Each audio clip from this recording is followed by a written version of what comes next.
Le président Idriss Déby Itno est donc à Paris. Il a été reçu cet après-midi par François Hollande. Oui, le président tchadien a en effet bravé la fraîcheur parisienne pour se rendre à l'Elysée. Il faut dire que les préoccupations et les sujets de conversation ne manquent pas, de la crise au Mali au procès de l'Arche de Zoé.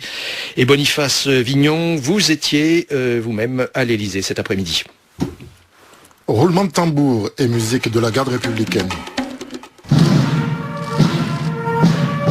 Il est 15h lorsque la limousine du président Idriss Déby pénètre dans la cour de l'Elysée. Sous une pluie fine, le chef de l'État tchadien passe la garde en revue et est accueilli par François Hollande. Longue poignée de main entre les deux hommes qui s'entretiennent ensuite pendant 1 heure.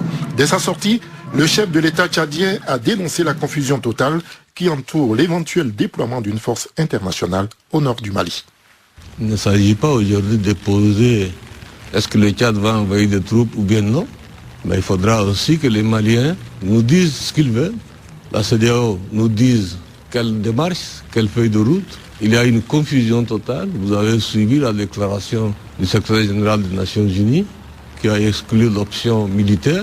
Bon, s'il y a une option militaire exclue et qu'il y a une possibilité de dialoguer avec les terroristes, qu'on nous le dise autrement. Le Tchad serait avec tous les pays africains, dans le cadre des Nations Unies, dans le cadre de l'Union africaine, aux côtés des Maliens, pour que le Mali retrouve l'intégrité de son territoire. Interrogé sur la disparition depuis 4 ans de l'opposant tchadien Ibini Ouma Mahamat Saleh, le président Déby a balayé la question d'un revers de main. Il y a eu plus de 700 Tchadiens qui ont été tués entre le 28 et le 3 février 2008. Je parle de 700 Tchadiens qui sont morts. Sur le dossier de l'Arche de Zoé, devant les tribunaux en ce moment à Paris, le président Déby fait une mise au point ferme. Moi, je n'ai jamais, je dis bien, jamais pris un acte graciant le responsable de l'Arche de Zoé, que cela soit bien compris.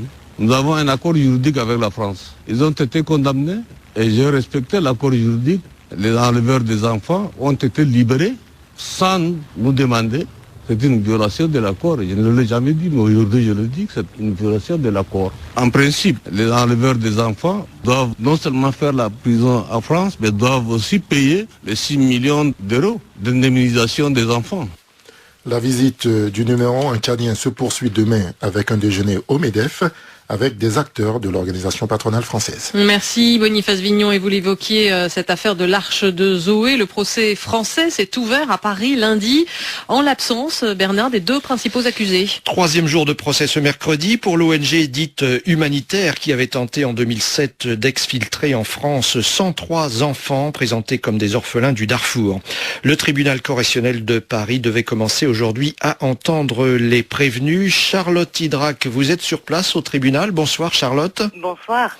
6 personnes comparaissaient aujourd'hui. Le tribunal a notamment entendu Marie-Agnès Pelleran, poursuivie pour tentative d'aide à l'entrée illégale d'étrangers en France. Oui, et dans l'opération de l'Arche de Zoé au Tchad, Marie-Agnès Pelleran a une double casquette, celle de journaliste et celle de famille d'accueil. Au départ, c'est en tant que journaliste qu'elle contacte l'association parce qu'elle trouve l'opération culottée, je cite, et elle explique « J'ai été tellement séduite par le projet que j'ai décidé d'être famille d'accueil ». Mais elle l'affirme très clairement « Je me suis toujours dit qu'il y avait de grandes chances que cela ne marche pas ».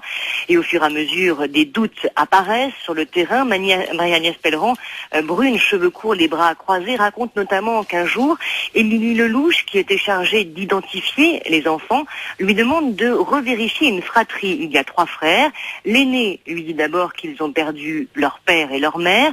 Le cadet lui dit que leur mère est morte, mais que le père est vivant. Et le 3e enfant dit que les 2 parents sont vivants.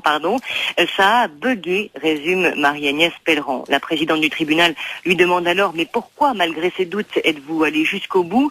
Parce que j'étais là pour faire un reportage et qu'un reportage on le termine, dit-elle, parce qu'il y avait une loyauté vis-à-vis de l'équipe avec qui on avait passé du temps et parce qu'à un moment, l'émotion est telle qu'on a du mal à faire la part des choses.